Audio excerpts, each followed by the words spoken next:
Here we are in historic Cherryville, Pennsylvania on Route 248. We're looking over towards Lehigh Gap over here.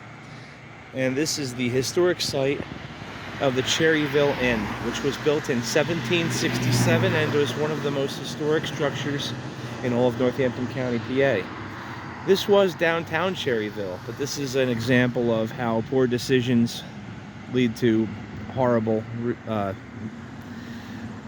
situations. So there were once a couple of historic buildings all on this corner, and the Cherryville Inn sat into the right-of-way of Route 248 right here. They were going to build a Wawa over there. They never did. The only difference that's happened since they have built it was the addition of this crosswalk here. Obviously there's not a whole lot of businesses here to warrant a crosswalk, but they, I guess, needed to do it. So this is an old coach road, a major road that people used to travel on, and the Cherryville Inn was one of those stagecoach stops. That's something that's disappearing very quickly from not only the Lehigh Valley, but from the entire country. These old coach stops are being let go. Just after this one was destroyed, the historic Newburg Inn was destroyed for similar reasons. So at this one of the things that was quoted was that federal highway standards of 12 feet lane widths put that within the right-of-way of the road. But the real kicker is that the federal highway standard was changed back to 10 feet. The reason being, that's my hero right there, it was changed back to 10 feet. Why? Because at 12 feet there were more speeding related fatalities, because the 12-foot width was causing these problems. Studies have been done on this through Complete Streets and other organizations. So, as we tend to do with our organization, I like to post about these things. I took a few pictures of the inn before it was taken down. It had been abandoned for a few years, but this was a stone building. It was very strong. And unfortunately, after I posted it, fortunately at first, there was a lot of feedback.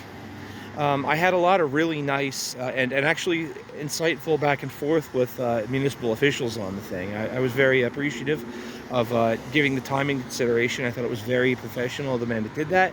You can go and read that post. The post on the Cherryville Inn is still up.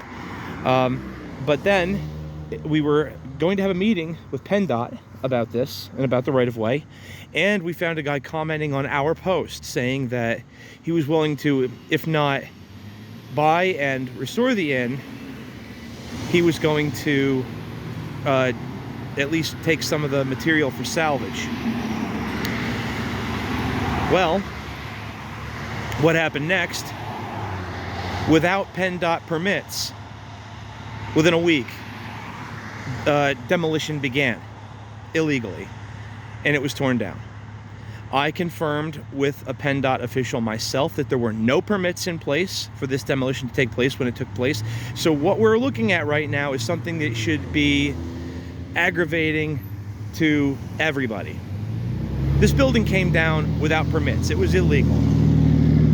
And just after, imagine that, somebody had commented on our post that was willing to save it. And this is where organizations like ours, and honestly, even though we have hovering around 40,000 followers, other organizations might even have a better reach for some of that. That's why it's important for government agencies to reach out to organizations like ours, and that are more substantial than ours, to find the people that might be willing to save buildings like this, because we lost an amazing piece of history here and a very strong building. There wasn't a reason for it to come down. And the greenest building is the one that exists. So all this went to a landfill when it could have been an interpretive site. It could have been another business, and it could have kept more of the historic ambiance of the area, because now barely anything is left of Cherryville. There's a few over here, but it could barely be considered a community anymore.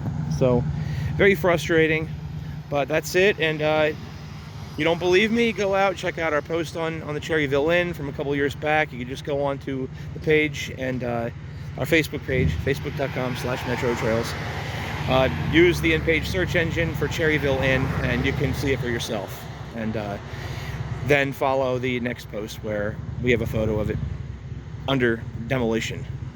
So anyway, let's try to restore history.